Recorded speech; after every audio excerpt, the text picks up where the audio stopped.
பாரதி காதலியே கண்ணம்மா கண்ணம்மா, தீராத காதல் நீயே செல்லம்மா செல்லம்மா. கண்ணம்மா கண்ணம்மா, என் வாழின் அர்த்தம் நீ அம்மா.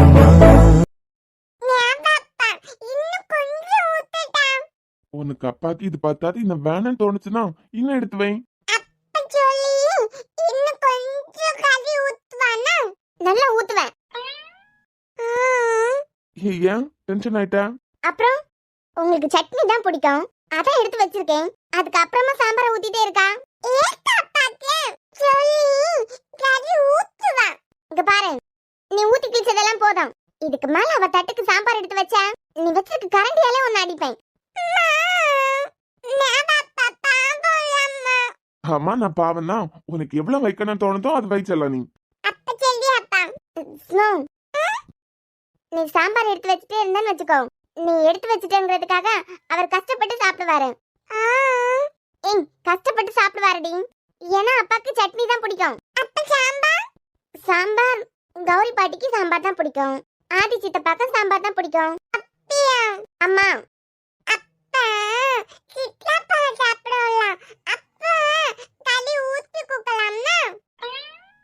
என்ன முதல்ல இதை சொல்லிருக்கலாம்ல. இல்லத்தங்க உனக்கு கறி ஊத்துறதுதான் பிடிக்கும்னு முதல்ல சொல்லியிருந்தா இனியாத்த அன்பு மாமா கல்யாணத்துக்கு உன்னை கூட்டு பொரியல்லாம் விளம்பரத்துக்கு விட்டுருப்பேன்ல. ஓ அவ விட்டான்னு நினைக்கிறியா நீ? புரியல. தண்ணி வைக்கிறதுக்கு பேப்பர் கப் இருக்கலாம். ஆமா, ஒரு லைன் ஃபுல்லா வச்சிருக்கான்.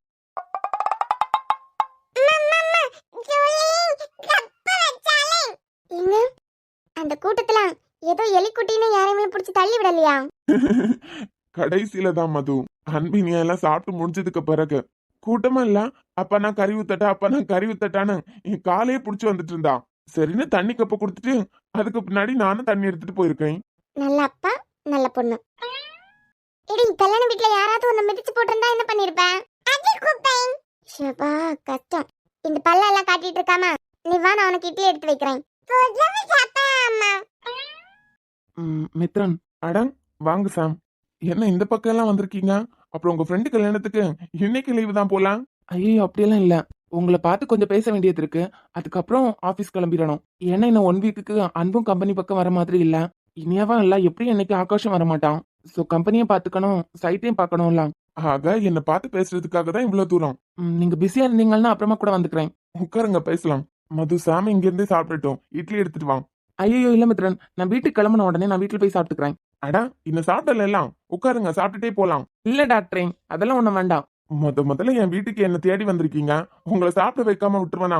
என்ன பார்த்துட்டு நிக்கிற, இப்ப எடுத்துட்டு வாங்க. சரிங்க. என்ன சாம் என்னெல்லாம் தேடி வந்திருக்க? கொஞ்சம் பேசணும். அதான் எதை பத்தி? ஏதாவது விஷயம் இல்லாம இந்த பக்கம் வரமாட்டியே? நேத்துக்கு ஹெவியா குடிச்சிட்டேன்ல. ஹெவியா இல்லப்பா, ஹெவியா. நீ குடிச்சா இந்த அளவுக்கு ரியாக்ட் பண்ணுவேன்னு நேத்துக்கு தான் தெரியும் எனக்கு. இல்ல நான் இந்த அளவுக்கு எல்லாம் குடிக்கவே மாட்டேன். எடுக்கலாம் செல்லாம், இரு ஒரு நிமிஷம். நேத்தைக்கு தான் ஏதோ வேற தாட்ல இருந்திருப்பேன்னு நினைக்கிறேன், அதான் அதிகமா தண்ணி உள்ள போயிடுச்சு. சரி இதுல என்ன இருக்கு? ஃப்ரெண்டோட கல்யாணத்துக்கு ஒரு சின்ன பார்ட்டி, அதுவும் ஃப்ரெண்ட்ஸ் கூட எல்லாம் இல்லையே, ஃபேமிலியா தானே. நான் ரொம்ப பேசிட்டேனோ? ரொம்ப இல்லப்பா, ரொம்ப பேசிட்டேன். நான் பேசினதெல்லாம் உண்மைன்னு நினைச்சிடாதுங்க. புரியலையே சாம், நீ பேசினதெல்லாம் உண்மைன்னு நினைக்க கூடாதுன்னா? இல்ல டாக்டரே, நான் தேவையில்லாம யாரையாவது போட்டு திட்டி இருக்கலாம். இல்லையேடா, காமெடி தான் பண்ணிட்டு இருந்த, யாரையும் திட்டலையே. இல்ல யாரையாவது பேச்சுவாக்குல தப்பா ஏதாவது பேசியிருந்தா அதெல்லாம் உண்மை நினைச்சு நீங்க யாரையும் தப்பா எடுத்துக்க கூடாது. நீ டைரக்டாவே என்கிட்ட பேசலாம். ஏதோ விஷயத்தை என்கிட்ட புரிய வைக்கிறதுக்கு வந்துட்டு தலை சுத்தி மூக்கு தொடுற மாதிரி இருக்கு நீ பேசுறது. நான் குடிச்சிட்டு இசை பத்தி ஏதாவது தப்பா பேசினா? தப்பா எல்லாம் பேசலையே. இல்ல நான் இன்னமும் உளறி இருக்கேன். அவ பாக்குறா, தேவையில்லாம அவளை பத்தி ஏதோ தப்பா பேசியிருக்கேன். ஒரு கல்யாணம் ஆன பொண்ணை பத்தி தப்பா பேசுறது ரொம்ப தப்பு தானே? தப்பா பேசுறதுன்னா கெட்ட வார்த்தை பேசுறது, இல்ல அந்த பொண்ணோட கேரக்டரே தப்பா ப்ரொஜெக்ட் பண்ண நினைக்கிறது. ஆனா நீ அதை எதுவுமே பண்ணலையே சாம். உன் மனசுக்குள்ள அவ ஏன் உன்னை பாக்குறாங்கிற விஷயம் அழுத்திட்டே இருந்திருக்கு. அது தண்ணி உள்ள பொண்ணுதான் வெளியே வந்ததே தவிர இசை பத்தி நீ வேற எதுவும் தப்பா பேசலாம். இல்ல நான் ஏதாவது பேசி அவளை நீங்க தப்பா புரிஞ்சிருந்திருக்க கூடாதுல்ல. ஐயோ எப்பா, நான் பொண்ணுங்களை பத்தி எப்பவுமே தப்பா நினைக்க மாட்டேன். எனக்கு புரிய வைக்கணுங்கிறதுக்காக அங்கிருந்து இங்க வந்திருக்க பாத்தியா? இல்ல அருண்க்கு ஆகாஷ்க்கு எல்லாருக்குமே நடந்த கதை தெரியும். அவங்க வீட்டு பொண்ணையே பத்தி நான் குடிச்சிட்டு நேத்தைக்கு உளறி இருக்கேன். கல்யாண மண்டபத்துல ஒருத்தன் இனியாவை பத்தி தப்பா பேசினதுக்கே அருணும் ஆகாஷும் அடிக்கவே போயிட்டதா சொன்னீங்க. அப்படிப்பட்ட அவங்க 2 பேரும் நான் பேசினதை கேட்டுட்டு அமைதியா இருந்து சிரிச்சிட்டு இருந்தாங்கன்னா அவங்க அவங்க ஃபேமிலியில ஒருத்தனா தான் என்ன பாக்குறாங்க. அது மட்டும் இல்லாம பழைய விஷயம் எல்லாமே அவங்களுக்கு தெரியும். ஆனா உங்களுக்கு எதுவுமே தெரியாது. சடனா உங்ககிட்ட இசை பத்தி ஏதாவது நான் சொல்லும்போது நீங்க கண்டிப்பா தப்பா புரிஞ்சிருந்திருப்பீங்களா? சரி சாம், நான் உன்னை கேட்கறதுக்கான பதில சொல்றியா? ம்.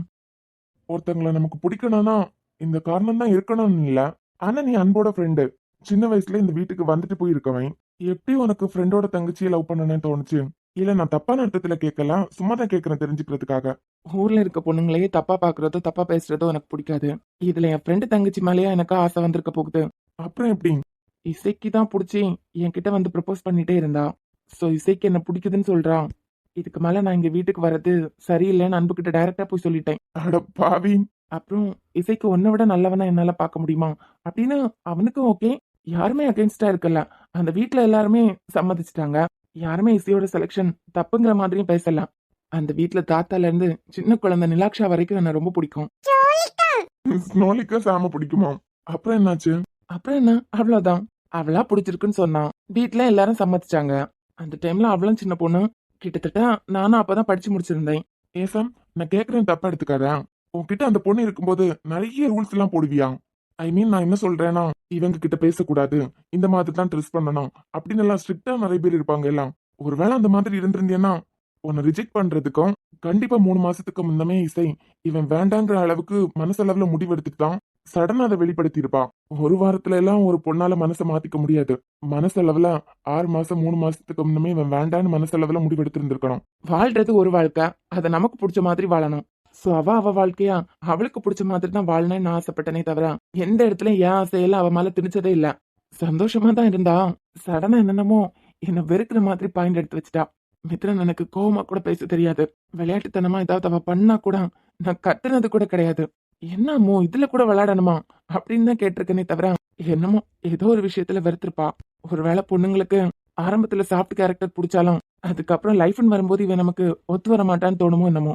சாம், உன் மேல தப்புன்னு ஒரு பாயிண்ட் வைக்கிறதுக்கு எதுவுமே இருந்திருக்காது. எப்படி 1 வீக்குள்ள இவன் வேண்டான்னு அடுத்த லைஃப் அவன் முடிவெடுத்திருப்பான். தெரியல மித்ரன். லைஃப்னு வரும்போது வேண்டானா சடனா முடிவெடுத்து தானே ஆகணும். அவ மேலேயும் தப்பு இல்ல மித்ரன். எல்லா இடத்துலயும் நான் கரெக்டா இருந்திருப்பேன்னு தெரியாதுலாம். ஏதாவது ஒரு இடத்துல அவளை காயப்படுத்தி இருக்கலாம். அவ லைஃப் அவ தானே சூஸ் பண்ணணும். ம், அந்த காயம் உங்க மனசுல இருந்து இன்னும் ஆறல எல்லாம். அவ வேணா ஈஸியா தூக்கி போட்டு இன்னொரு லைஃப்ல போயிருக்கலாம். ஆனா அவ எங்க விட்டு போனாலோ அதே இடத்துல தான் நான் இன்னும் இருக்கேன். அதுக்காக இன்னொருத்தனுக்கு சொந்தமான ஒரு பொண்ண தப்பா பாக்குறதோ பழைய ஞாபகத்துல அவ கூட எனக்கு வாழணுங்கிற நினைப்போ எல்லாம் இல்ல. எனக்கு அவ தந்துட்டு போன மெமரிஸ் மட்டும் போதும். நானும் எல்லாரும் ஃபீல் பண்றாங்களேங்கிறதுக்காக நிறைய இடத்துல இதுல இருந்து வெளியே வரணும்னு நினைச்சிருக்கேன். ஆனா என்னமோ சம்திங் என்னால இதுல இருந்து வெளியே வர முடியல மித்ரன். எனக்கு அவளோட நினைவுகளோட வாழ்றதே சந்தோஷமா தான் இருக்கு. அவ இடத்துல இன்னொருத்தி என்னால வச்சு பார்க்கவே முடியல. ஏன் சாம், உன்னை வேண்டான்னு தூக்கிட்டு போன பொண்ணுக்காக நீ இவ்ளோ யோசிச்சுட்டு இருக்க? உங்களுக்கு வேணா அவ தூக்கி போட்டு போன விஷயம் மட்டும் தெரியலாம். ஆனா மித்ரன் நாங்க பேசாத விஷயமே இல்ல. மது கூட நீங்க இப்ப கல்யாணம் பண்ணி வாழ்ந்துட்டு இருக்கீங்க. ஆனா நாங்க காதலிக்கும் போதே பேசி பேசி ஒவ்வொரு விஷயத்திலயும் வாழ்ந்துட்டு தான் இருந்தோம். உங்ககிட்ட சொல்றதுக்கு என்ன இருக்கு? பிறக்க போற குழந்தையில இருந்து குழந்தைக்கு நீ எப்படி நல்ல அப்பாவா இருப்பாங்கிறது வரைக்கும் நாங்க பேசியிருக்கோம். எப்படி என்னால அவ்வளவு சீக்கிரம்லாம் தூக்கி போட முடியாது. சரி சரி, புரியுது. வெளியே வேணா எதுவுமே நடக்காதது மாதிரி காமிக்கலாம் மித்ரன். ஆனா உள்ளுக்குள்ள வலி தாங்க முடியாத வலியா தான் இருக்கும். சந்தோஷமா இருக்கலாம். சந்தோஷமா இருந்தாலும் அது போதும் எனக்கு. ஆனா ஒண்ணு நான் தெரிஞ்சுக்க ஆசைப்பட்டுட்டே இருக்கேன் அடிக்கடி. என்ன ரீசனுக்காக என்னை விட்டுட்டு போனா அப்படின்னு. இதை நீங்க அவகிட்ட டைரக்டாவே கேட்கலாமே. தப்பு மித்ரன். பழசு கலரி அவ பிரசன்ட் வாழ்க்கையை நான் வந்து கேள்விக்குறியாக்குற மாதிரி இருக்கும். அப்படி இல்ல அவ ஹஸ்பண்ட் கூட ஏதாவது ஒரு சின்ன சண்டைனா கூட நான் பழசை ஏதாவது கலரும் போது அவ மனசு நான் தப்பான முடிவு எடுத்துட்டனோ சாமி விட்டு போயிடக்கூடாதோ அப்படின்னு எல்லாம் தோன்றதுக்கு கூட சான்சஸ் இருக்கு. அவ கூட நான் பேசின அந்த ஞாபகம் மட்டும்தான் எனக்குள்ள இருக்கே தவிர இப்ப இருக்க இசைக்கு எனக்கு எந்த சொந்தமும் இல்ல. அவ இன்னொருத்தரோட ஒய்ஃப். ஒரு பொண்ணு கழுத்துல ஒரு தடவை தாலி ஏறிடுச்சுனாலே அந்த பொண்ணை தப்பா ஒரு பார்வை பார்த்தாலே அவன் நல்ல ஆம்பளையே கிடையாது. எப்பவும் என் அம்மாவோட வளர்ப்பு தப்பா போகாது. சரி மது, அது வரேங்க. என்ன பண்றமா இவ்ளோ நேரமா? வந்துட்டேங்க. ஐயோ மித்ரன், நான் வீட்டுல போய் சாப்பிட்டுக்கிறேன். எதுக்கு அவ்வளவு கஷ்டப்படுறீங்க? இரு, நீ சாப்பிட்டுட்டே போலாம். வந்துட்டேன். என்ன மது, நீ என்ன லூசா? ஆமா, நம்ம வீட்ல இட்லி தானே. அதுவும் மது செய்யற இட்லி பூ போலதான் இருக்கும். இல்லங்க, சாம்க்கு இட்லி பிடிக்காது. பூ போல என்ன, பூவை விட சாப்பிட்டா பண்ணாலும் சாம்க்கு பிடிக்காது. அதான் தோசை ஊத்தி எடுத்துட்டு வந்தேன். ஓ சரி சரி. அப்புறம் சாம் சொல்ல மறந்துட்டேன். சென்னையில ரிசப்ஷன் மாதிரி அம்மா ஏற்பாடு பண்ணிருக்காங்கன்னு சொல்லியிருந்தேன்லாம். சோ நாளைக்கே சென்னை கிளம்புறோம். போயிட்டு வரதுக்கு 1 வீக் ஆகும். அப்புறம் வரும்போது மித்ராவா இங்க தானே இனிமே ஒர்க் பண்ண போறான், அவளையும் கூட்டு வந்துருவோம். ஓ அப்படியா, சரி சரி. நல்லா தான் இருக்கு. எப்படி இருக்கு அண்ணி? இனியா அசத்திட்டேன். அன்பு சாப்பிடலாம்? சாப்பிட்டுட்டேன். ஏன் எங்க முன்னாடி சாப்பிடாம தனியா சாப்பிட்டுருக்கீங்க? எங்களுக்கு புதுசா கல்யாணம் ஆயிருக்கு, என் பொண்டாட்டி எனக்கு ஊட்டி விட ஆசைப்பட்டான். அதுக்கு அதுக்கு கல்யாண டயட்ல நீங்க எல்லாம் தூங்கிட்டீங்க. யாருக்கு கல்யாணம்? உங்களுக்கு கல்யாணம், நாங்க கல்யாண டயத்துல தூங்குனோமா? ஆமா, எல்லாரும் 8 மணிக்கு தானே எந்திரிச்சு வெளியே வந்தீங்க. ஆனா என் குல்ஃபி 4 மணிக்கே எந்திரிச்சிட்டான். ஒருவேளை நல்ல மருமகள் ஆயிருவாளோ? என்ன நீ ரொம்ப பயப்படுறீங்க போல, ஒருவேளை நல்ல மருமகள் ஆயிருவாளோ அப்படின்னு. ஏன்பு நாங்க எல்லாம் எந்திரிச்சு வரதுக்கு முன்னமே 4 மணிக்கு எந்திரிச்சு இனியா இவ்வளவு பண்ணிருக்கா அப்படிங்கிறீங்க. ஏன் இனியா தான் இது சமைச்சிருக்கணுமா? வேற ஏதாவது கூட இங்க நடந்திருக்கலாம்ல? என்ன சொல்ல வரீங்க? நான் என்ன சொல்ல வரேன்னா, ஏன் நீங்க சமைக்கிறதுக்கு ஹெல்ப் பண்ணி இருக்க கூடாது? நீங்க கூட இனியாக்காக சமைச்சிருக்கலாம்ல? யாரு நானு? ஆமா. நான் எந்திரிச்சதே லேட்டா தான். என் குல்ஃபி நல்ல மருமகளா நடந்துக்கிறதுக்காக எவ்வளவு கஷ்டப்பட்டுட்டு இருக்கா. நீங்க அசால்ட்டா நான் தான் எல்லாம் பண்ணிருக்கேன்னு சொல்லும்போது அவ பிஞ்சு மனசு எவ்வளவு வெம்பி கஷ்டப்படும். அடுத்தது வந்துட்டுலாம். வாசல் உட்காரு. என் பொண்டாட்டி சமைச்ச சிக்கன் ஸ்மெல்ல உன்னை இங்க கூட்டு வந்துட்டு போலாம். இவளா சமைச்சா? அது பிறகு ஒரு நிழலா வந்து சமைச்சது. எவட்டு உனக்கு ஜீரகத்துக்கு வந்த இதுக்குமே வித்தியாசம் தெரியாது. நீ சிக்கன் சமைச்சியா? நல்ல ஒரு பயல பாயசத்துல கிராம்பு போட்டு கொல்ல பார்த்தவதானே நீ. செல்லும் எவட்டி கத்தாத. நல்ல மருமகளா நடந்துக்கணும்னா இப்படி எல்லாம் கத்த கூடாது. அமைதியா பேசணும். இனியா உன் போனை கொடு. ஏன் இல்ல, போன ஒரு தடவை கூட நான் தரேன் பார்த்துட்டு. அதுல கம்பெனி டீடைல் எல்லாம் நிறைய இருக்கு, அதெல்லாம் தர முடியாது. எவட்டி ஆர்த்தி போனை வாங்கி செக் பண்ணி பாரு. ஏன்? ஏன்னா உனக்கு சூடு போட்டாலும் வராதுங்கிற விஷயத்த நீ சுட சுட சமைச்சிருக்கனா? நாங்க எல்லாம் எந்திரிச்சு வரதுக்குள்ள நீ ஏதோ சூனியம் பண்ணிருக்கன்னு தானே அர்த்தம்.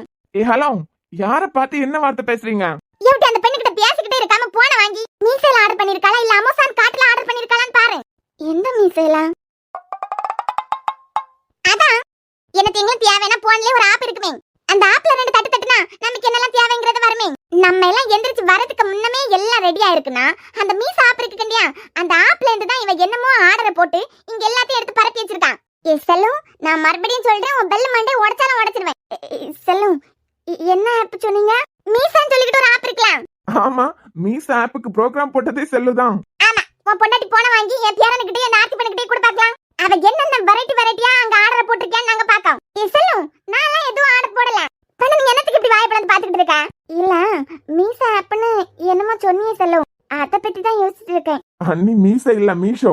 என்ன சோவோ சாவோ, அந்த ஆப்ல என்ன உன் பொண்டாட்டி எல்லாம் வெரைட்டி ஆர்டர் போட்டு வீட்ல பரப்பி வச்சிருக்கான். செல்லும், மீஷோ ஆப்ல ஃபுட்டா? ஆமா. சபா, ஏமா நீ போன கொடுமா, ஒரு தடவை செக் பண்ணிட்டு. ஐயோ அண்ணி, சத்தியமா சொல்றேன், நான் எதுலயுமே ஆர்டர் பண்ணல. ஆமா, நேத்துக்கு நைட் உனக்கு ஹாப்பி ஃபர்ஸ்ட் நைட்னு அனுப்பியிருந்தேன் வாட்ஸ்அப்ல. என்ன? ஆமாண்டு வந்து கதவை தட்டி ஹாப்பி ஃபர்ஸ்ட் நைட்னு சொல்லிட்டு போலான்னு பார்த்தேன். சரி, எதுக்கு உங்களை தொந்தரவு பண்ணிக்கிட்டு, வாட்ஸ்அப்லயே அனுப்பலாம் தான் வாட்ஸ்அப்ல ஹாப்பி ஃபர்ஸ்ட் நைட்னு அனுப்பியிருந்தேன். அதுக்குமே என்ன டபுள் டிக் விழல.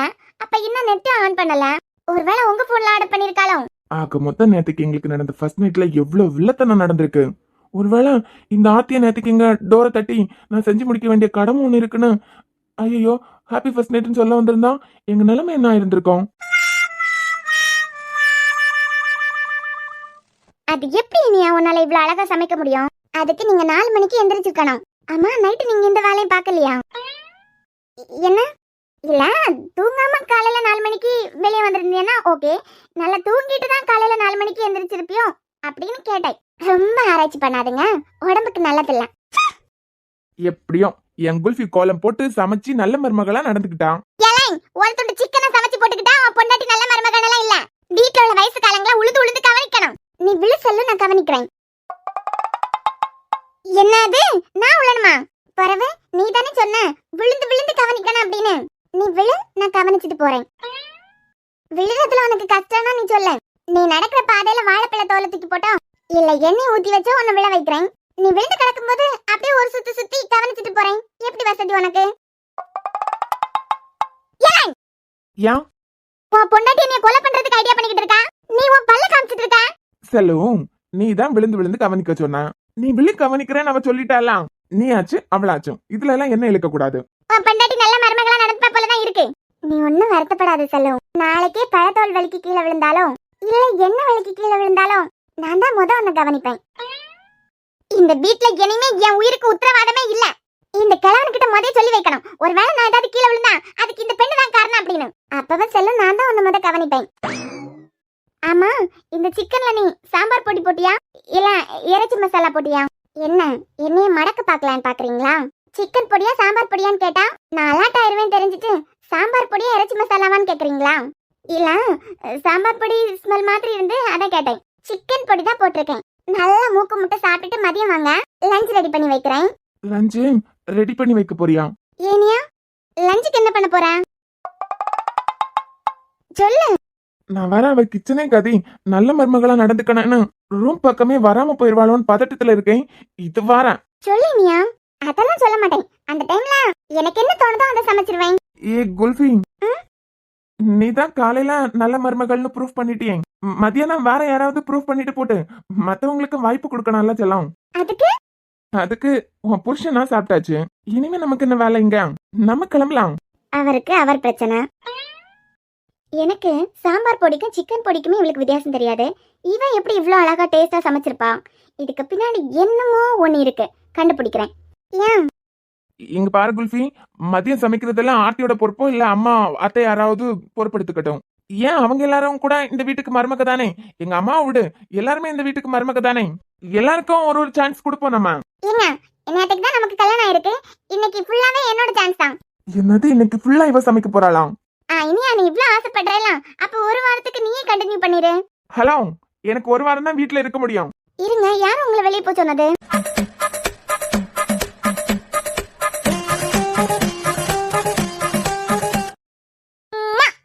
ஏச்சி லூசு, என்னடி பண்ற? அது வந்து இசை, உனக்கு ஒரு ஹக் ஒரு கிஸ். இங்க பாரு, இனிமே இந்த கண்ணத்தை ஏச்சி பண்ற வேலையெல்லாம் என்கிட்ட வச்சுக்காது. நீ இதெல்லாம் என் அண்ணனோட முடிச்சுக்கோ. ஒரு பாசத்துல வந்து ஹக் பண்ணா ரொம்ப தான் பண்றேன். ஆனா இசை நாத்தனாருங்கிறவா கொடுமைப்படுத்தணுங்கிறதுக்காக தான் இருப்பான். ஆனா நீ என்ன காப்பாத்தணுங்கிறதுக்காகவே பிறந்திருக்க பாத்தியா? இங்க பாரு, காலையில உனக்காக ஹெல்ப் பண்ண ஓகே. அதுவும் நீ விருப்பப்பட்டு நான் கத்துக்கணும்னு ஆசைப்பட்டு என்கிட்ட வந்து கேட்டேன். நான் சொல்ல சொல்ல நீயே சமைச்சதுனால ஓகே. மதியத்துக்கெல்லாம் என்ன தொல்லை பண்ணாதான். நான் கோயிலுக்கு போனோம். கோயிலுக்கு போறியா? ஆமா. நான் வேற ஆர்த்தி அன்னைக்கிட்ட இன்னைக்கு ஃபுல்லா நான் தான் சமைப்பேன்னு வாக்கெல்லாம் கொடுத்துட்டு வந்திருக்கேன். வாக்கு கொண்டு அடுப்புல போடு. இங்க பாரு, அண்ணன் கல்யாணத்துக்கு நான் இங்க இருக்க மாதிரி ஒரு சூழ்நிலையை கடவுள் எனக்கு ஏற்படுத்தி கொடுத்தா கோயிலுக்கு நேற்றுக்கே போறதா வேண்டிட்டு இருந்தேன். நேற்றுக்கு தான் என்னால முடியல, இன்னைக்கு கண்டிப்பா போயே ஆகணும். கோயில் மண்டபத்துல வச்சுதானே எங்களுக்கு கல்யாணமே நடந்தது. அது வேற இனியா, நான் போயே ஆகணும். இப்ப நான் எப்படி சமாளிக்க போறேன்? எப்படி ஆர்த்தி அன்னைக்கிட்ட இருந்து தப்பிக்க போறேன்? இனியா அவங்க உன்னை கலாய்க்கிறதுக்காக உன்னை வம்புக்கு இழுக்கிறாங்க.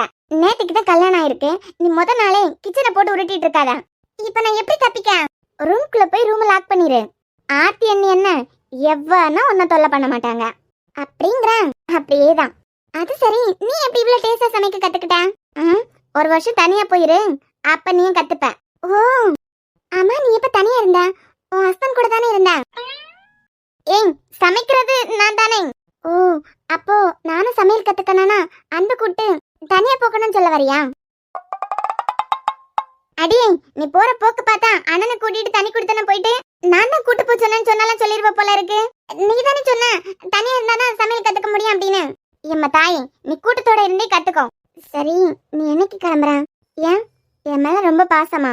பாசம் அக்கறைன்னெல்லாம் இல்ல, நீ உன் புருஷன் கூட சந்தோஷமா வாழதானே போற, அதெல்லாம் ஒண்ணும் இல்ல. ஆனா நீ போதுக்கு முந்தி நான் நிறைய கத்துக்கணும். இதுவே நான் அன்னிக்கிட்ட எல்லாம் கேட்டா ரொம்ப தான் பிகு பண்ணுவாங்க. பயப்படாத, நீ எல்லாம் கத்துக்கிறது வரைக்கும் நான் இங்கதான் இருப்பேன். நீ எப்பவுமே வந்த உடனே கிளம்ப தானே பாப்பேன். ஆனா இந்த தடவை கொஞ்சம் லேட் ஆகும். அப்ப சரி சரி சரி, நீ கோயிலுக்கு போனோம்னாலாம் நீ போய் கிளம்பி ரெடி ஆகு. அம்மா அருண் ஏஞ்சல கூட்டி இப்போ ஹாஸ்பிட்டல் போவான். ஆகாஷ் அண்ணா இன்னும் எந்திரிக்கவே இல்ல. அன்பே இன்னும் ஒரு வாரத்துக்கு வெளியெல்லாம் விட மாட்டாங்க.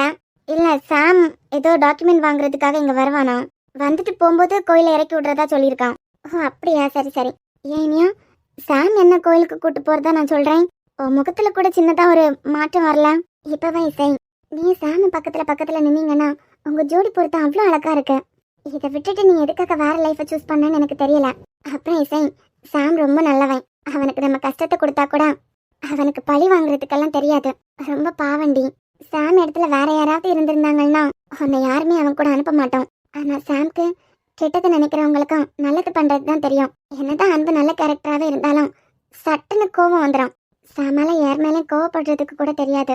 நான் என்னென்னமோ பேசிட்டு இருக்கேன் பாத்தியா? அவன் கூட நீ சேஃபா போயிட்டு வருவேன்னு எனக்கு தெரியும். அதான் சரி நான் போய் ரெடி ஆயிட்டு வரேன். சரி. ஏன் இசை இப்படி ஒரு முடிவு எடுத்தேன்? சாம் கூட உன் வாழ்க்கை அமைஞ்சிருந்திருந்தனா இவ்வளோ சந்தோஷமா இருந்திருப்பேன். சாம கல்யாணம் பண்ணிக்கிட்டு நாங்கள் சோஷியல் மீடியால அப்படி ஃபோட்டோ போடுவோம் இப்படி ஃபோட்டோ போடுவோம். இப்போ பாரு உன்னோட சோஷியல் மீடியால நீ மட்டும்தான் இருக்க. இதுல எனக்கு உன் ஹஸ்பண்ட் ரொம்ப ஸ்ட்ரிக்டா இருப்பாரோன்னு தோணுது. இதுவே சாமா இருந்திருந்தா நீயா வாழ்ந்திருக்கலாம். சரி கடவுள் யாரை யார் கூட முடிச்சு போடுறாங்களோ அதுதானே நடக்கும்.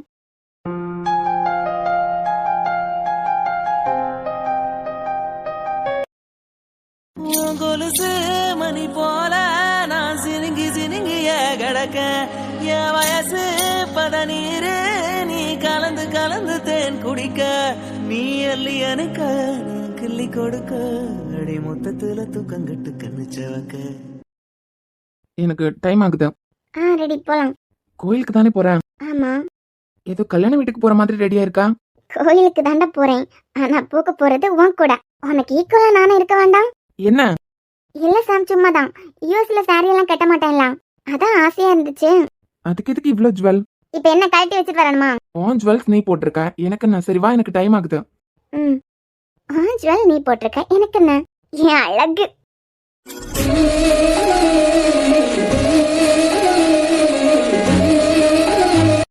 ஏமக்கா எங்க போற? செல்லும் கோயிலுக்கு போறேன். மக்கா நீ எங்க போற? பாட்டி நான் ஆபீஸ் போறேன். ஆபீஸ் போற கேப்ல அவங்க பேத்தி இறக்கி விட்டுறானுமா கோயில. அப்படியா? சரி சரி மக்கா. ஏமக்கா போறது சரி. வரச்சமே எப்படி வருவ?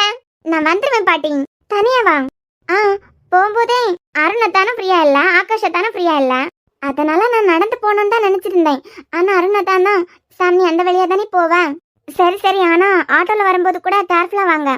ஏன் மக்கா? போன வாரம் கூட அந்த வழியா வந்து ஏதோ ஒரு பொம்பளைக்கு 4 பவுன் செயின் அறுத்துட்டு ஓடிட்டானுங்களே. செயின் போனா போகுது, உயிருக்கு ஒன்னும் ஆயிரப்படாதுல. அதான் பத்திரமா வந்துடலாம் செல்லும். அது பிறகு இயல மக்கா சாம சொல்லுங்க செல்லும். நீ ஆபீஸ்ல இருந்து வந்ததுக்கு பிறகு நமக்கு ஒரு வேலை இருக்கு. என்ன வேலை? போனது போட்டு போனதே நினைச்சுக்கிட்டு இருக்கிறதுக்கு நீ புதுசா ஒண்ணு பாக்கணும்ல. இது ஏன் தப்புதான் செல்லும். உன்னை இன்னமும் உயிரோட விட்டு வச்சிருக்கேன்ல. என் சாம்க்கு நீ பொண்ணு பாத்துட்டா இருக்க. இரு நான் போயிட்டு வந்து உன்னை காப்பு வைக்கிறேன். நீங்க வேற பாட்டி, உங்களுக்கு வேற வேலை இல்ல. எனக்கு டைம் ஆகுது, வர ஐடியா இருக்கா? போலாம். ஆபீஸ் வர டைம் ஆகுது, சைட்டுக்கும் போகணும்.